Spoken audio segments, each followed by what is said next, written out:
Elizabeth Judith, your courage coach, with your cup of courage for the day and another segment in my series on dealing with negative people. Today, I want to be talking to you about some self-care strategies that you can come up with in advance. Because again, once we find ourselves in these situations, it can be quite challenging. So the more work we can do ahead of time to make us feel more prepared, more confident, so we know what we can do in the moment when we're being bombarded with this negative talk and negative energy, the better off we're going to be.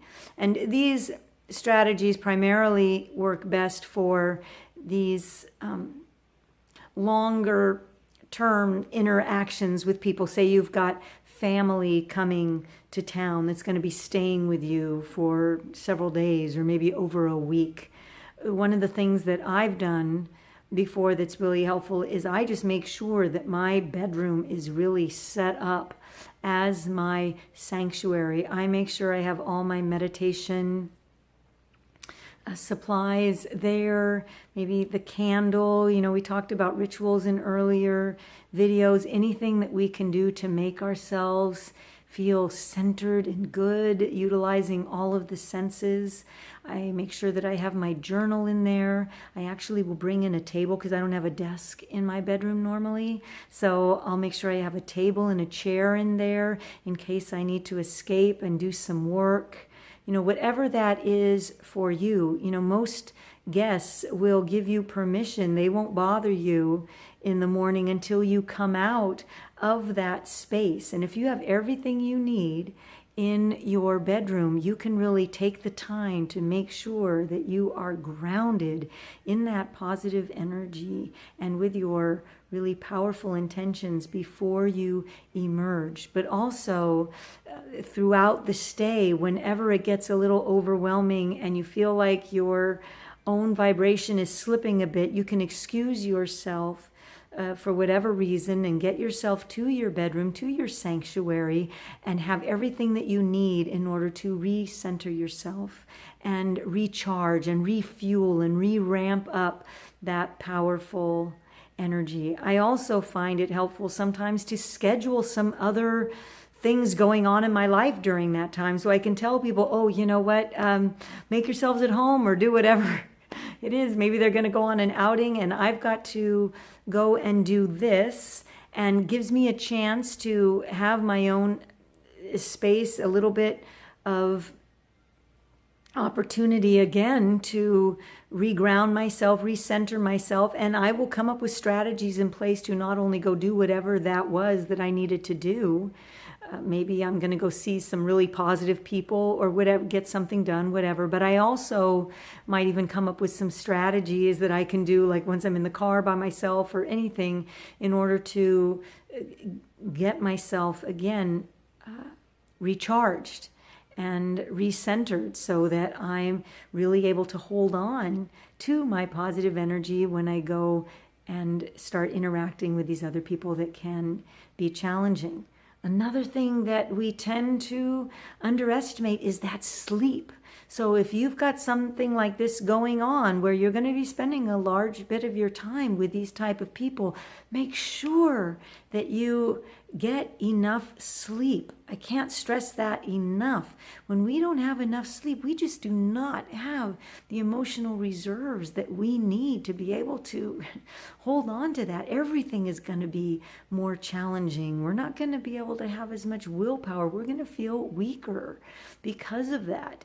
And why do that to yourselves? At a time like this, we want to do everything we can to make ourselves as strong as possible. And another thing that people don't even realize is how much our diet has to do with that. And I'm not talking about, this is no time to go on some calorie restriction diet where we're going to be, starving ourselves and feeling irritated or anything. I'm talking about just giving ourselves really good, healthy food and minimalizing all that crappy sugar and things like that. The research really shows that there is a direct correlation with that gut. It's a whole other brain of itself. And when that is really toxic, it really affects our well-being and our emotions. And I've really come to realize this myself personally, that when I am going through a challenging time, when I take care of myself and be really uber conscious of what I'm eating, I have much more ability to hold on to my center throughout that when I've been giving my body the right kind of fuel that it needs. And this can happen when especially when we're going to visit family and things like that.